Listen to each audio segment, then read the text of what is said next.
क्या आपको आपका ब्लड ग्रुप पता है? अगर आपको नहीं पता तो आप अपनी जान को एक बहुत बड़े खतरे में डाल रहे हैं। Let's talk about blood group and its significance. Blood group पता होना बहुत ज़रूरी है। अगर खुदा ना खास्ता आप किसी मेजर एक्सीडेंट में इन्वॉल्व होते हैं तो आपको आपका ग्रुप पता हो तो टाइमली ब्लड अरेंज करा के आपकी जान बचाई जा सकती है।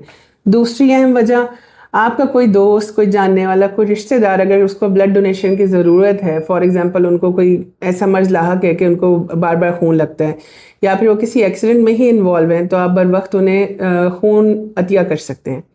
तीसरी और बहुत इंपॉर्टेंट एक रीज़न औरतों के लिए है, वो है कि प्रेगनेंसी में ब्लड ग्रुप की सिग्निफिकेंस बहुत है। डिलीवरी के बाद अगर माँ का ब्लड ग्रुप नेगेटिव है और बच्चे का ग्रुप पॉजिटिव है तो डिलीवरी के 72 घंटों के अंदर अंदर हम एंटी-डी का एक इंजेक्शन लगाते हैं। उसका फ़ायदा ये होता है कि वो आपके फ्यूचर बच्चों के लिए बहुत अहम होता है। अगर ये टीका ना लगवाया जाए तो आने वाले जो हमल होते हैं उनको बहुत से खतरात होते हैं, उनमें एबनॉर्मेलिटीज़ होते हैं और कई तो उनमें सर्वाइव ही नहीं कर पाते।